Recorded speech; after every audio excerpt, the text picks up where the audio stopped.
So we're supposed to coordinate for this intro here, right? Maybe we should do like a little barbershop quartet thing. All right, hey, most companies waste a lot of money on marketing. And the reason why is because they don't have a clear message.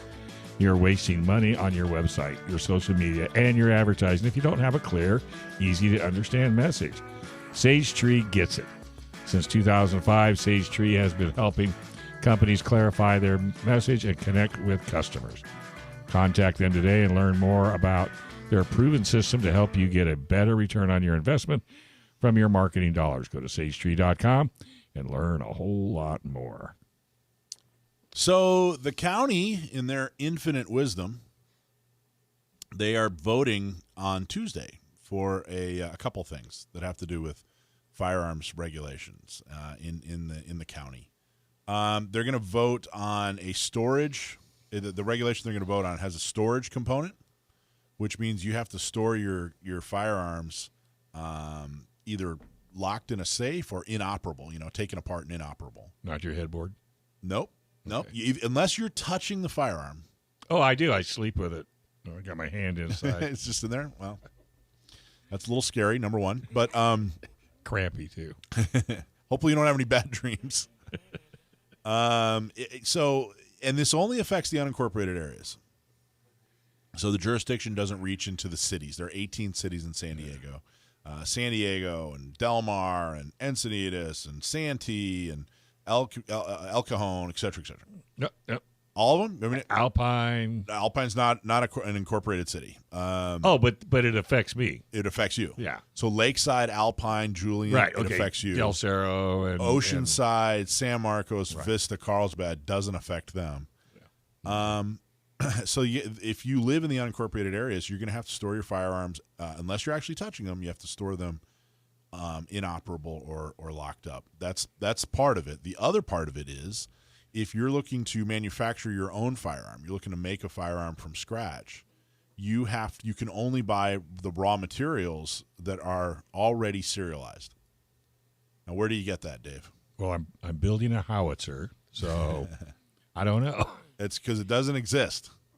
But you can't buy it. And how are they going to administer this? Well, they just basically they turn it. It's a crime if you have a chunk of metal or whatever, but usually a chunk of metal, and they say, hey, that's a precursor of a firearm, and it's not serialized. Well, now you're a criminal. But what if it's not? What if it's not a well, then you got to prove it in court, right? But okay, what they're really targeting are the 80% kits. Yeah. But let's go back to I got to sleep with all my guns in bed with me now. Yeah. I mean, how are they going to? Well, it's got all the characteristics of the perfect California law because it's unenforceable. Yeah. Makes no sense. Okay. It actually makes it more dangerous for people. Yeah. And we were talking about we're going to talk a little bit about county politics and the things here. And one of the reasons you get this kind of stuff, and it goes back to what Michael always says about getting the right people in office and stuff. Whenever I talk to when I talk about San Diego County gun owners at class or in these seminars and stuff, I always talk about how two things that we do. We try to get or the two reasons we do what we do is we try to get good Second Amendment friendly people elected throughout the county, throughout the cities and the Board of Supervisors, pretty much any elected office out here.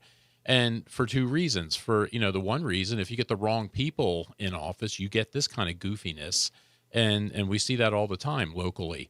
And then the other reason is, the bad people that end up in Sacramento and Washington start locally. And it's much easier to influence local elections than it is to influence state elections.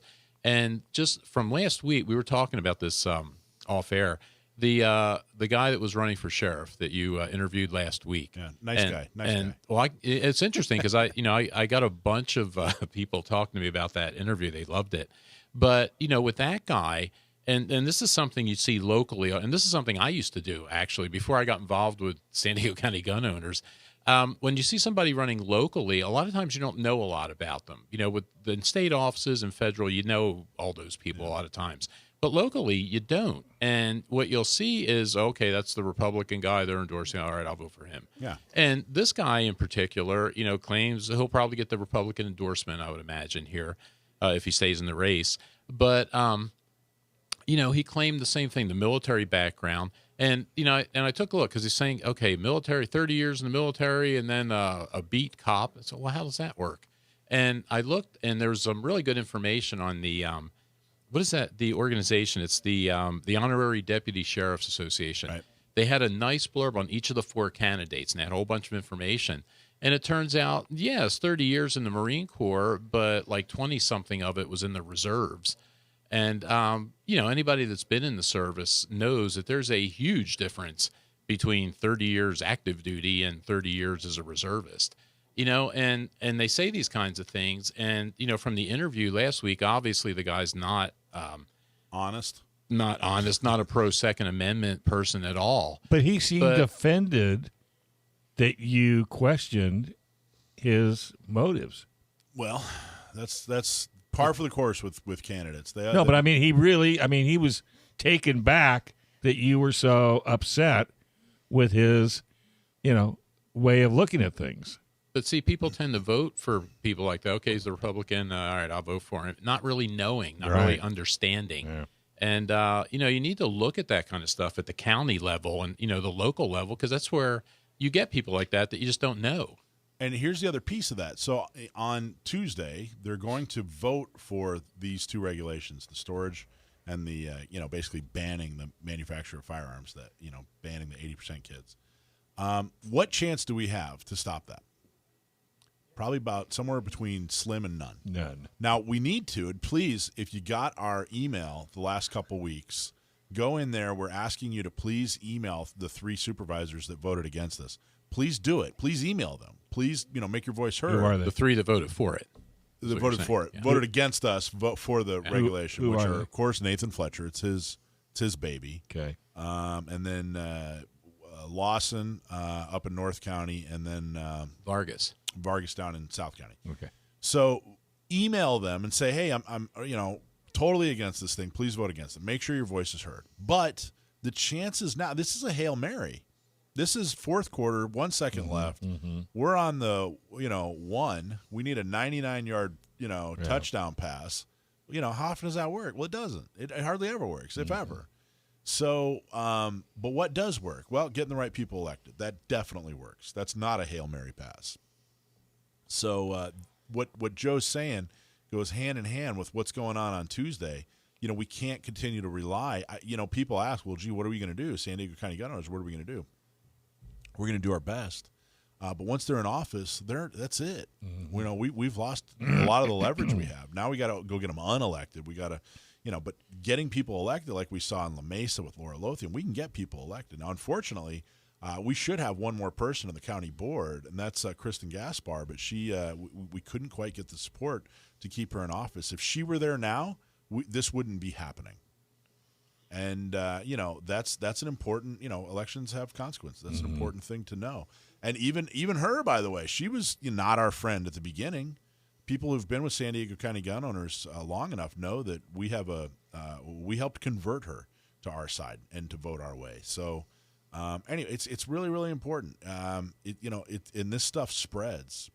They didn't just think this stuff up in San Diego. It came from somewhere, and it's not going to stop here.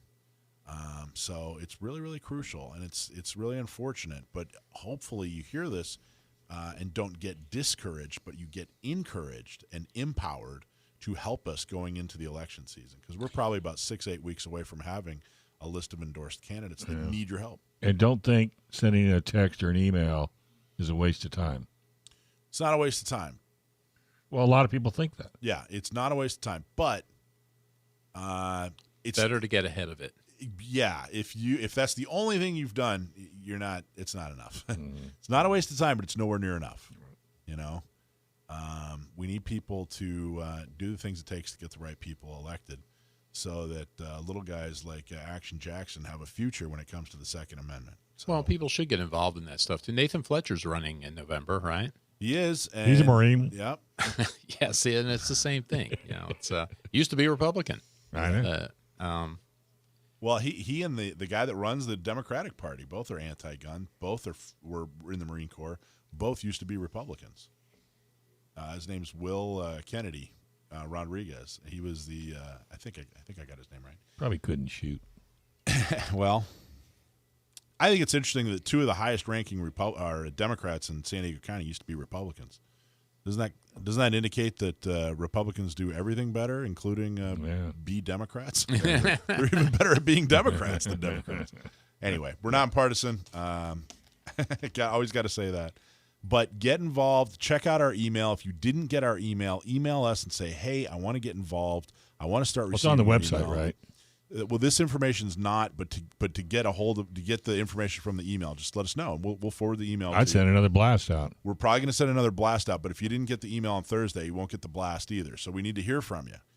If you're not getting our emails, join, become a member, or at the very least, sign up for our email list and help us out because, like I said, this is a big Hail Mary, but there's a lot more coming down the pike, and we need your help.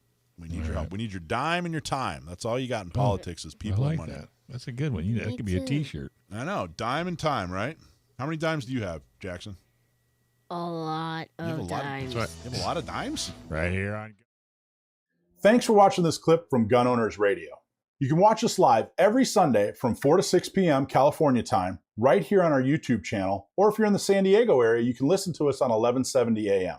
We're also available on your favorite podcast platform for free. Don't forget to like and subscribe so that you can help restore and protect the Second Amendment, not just in California, but across the country.